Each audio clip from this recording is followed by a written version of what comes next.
So today we're going to look at your jaw and how to stretch it. So the anatomical term for jaw is the temporomandibular joint, or TMJ for short. So your mandible is here and then your temporal bone is just here. So we're just looking at how they articulate. Now, a lot of patients come in with TMJ problems. So many things can cause them. Sometimes it can be down to dental issues. So if you've had a filling, maybe you're chewing on the opposite side. Maybe you just pick one side to chew on in general. Maybe there's been trauma, posture. Potentially you're holding your stress in your jaw. So you're sort of doing that clenched jaw sensation. Sometimes it's just malalignment. So maybe you have an overbite or underbite and that's just putting additional strain in the TMJ. When we're treating patients, sometimes we will just purely look at the TMJ, but more often than not, we'll be looking at other structures as well. So the TMJ actually influences a lot of other joints. So maybe we'll be looking at the neck, we'll be looking at the mid back, the low back, maybe even your feet. So it's quite a key element in a lot of structures. So what we're going to look at today, a couple of exercises just to help relieve the area. What I will say is we're only going to be looking at the muscles and we're going to be working very non-specifically. There's loads of specific muscles in the area, however, to actually isolate at home, it's quite tricky. One of the main things to look out for as well, we're going to talk a bit about pressure. So I'm going to go through how much pressure to put on, just my own recommendation. It is a very sensitive structure, so you might find it might be a little bit too much pressure at first. You might find actually you can go a little bit harder, but just have a little play around with it. So going on from pressure, what we're going to do, we're going to grab our arm with a finger, you're just going to push down. So you can probably just about see, you can see the white of my finger there. That is perfect pressure. And we're just going to be applying that as we're doing the stretch there. So when we're doing our stretches, what I kind of want you to visualise is maybe when you were younger, you drew a self-portrait and you sort of drew like a Cheshire cat smile. It's that kind of thing we're looking at. So you want to pretend that your smile's coming all the way to just where your ear is.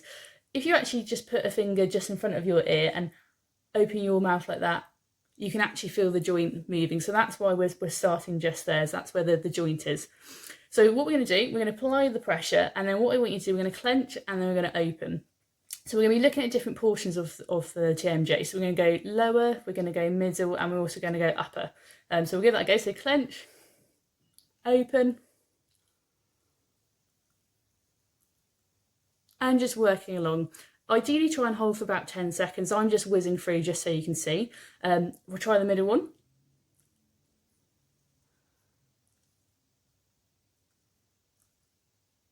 And upper.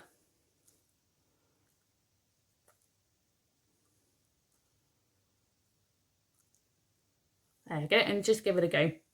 The pain when you're doing that, it might be quite sharp, it might be a bit of a dull ache, you might not feel a thing. So just work through. There'll be certain areas that might be a little bit tender. For me, there's one or two spots that were very sharp, the rest weren't too bad.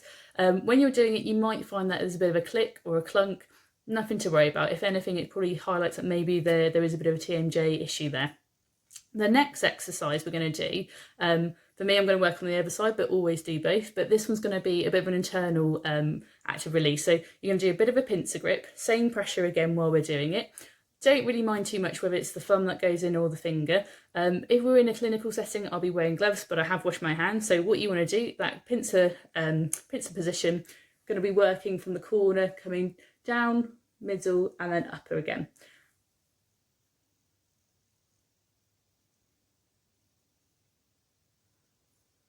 And again, I'll be holding this for about 10 seconds on each spot.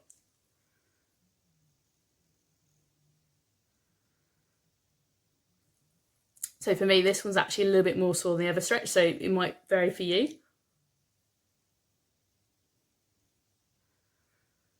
There we go, so we've just done upper as well. You might find there's a bit of a difference between both sides, so don't worry if maybe on one side it's a bit of a dull ache, the other side's a bit of a sharp pain, that's absolutely fine. Our final exercise we're going to do, we're going to work on a little bit of the facial muscles up in the forehead. I love to do this. I do it for a lot of TMJ problems. We do it for a lot of neck issues, anything like that. If you're having headaches, sinus issues, anything like that, eye strain, you can usually find a lot of tension in these muscles. So it can just complement what we're doing. So what you want to do, you just want to sort of find your brow line, same pressure again, and you're just going to work along. So we'll just try this side.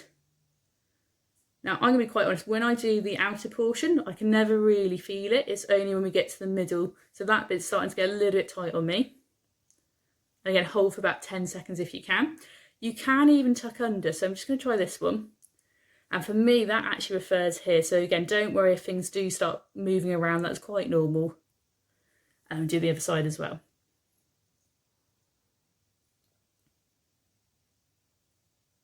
And then just tucking under again. There we go. And there we have it. So hopefully that will give you a little bit of relief if you're trying this at home.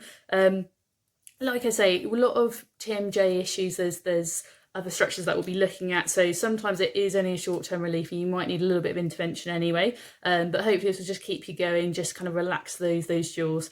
Hopefully it might help you identify what the cause is. So yeah, maybe you are chewing on one side, so if that's the case, try and chew on both sides. Maybe you are holding a little tension there, so maybe you are sort of gritting your teeth, things like that. So hopefully that might help identify what the cause is. But good luck!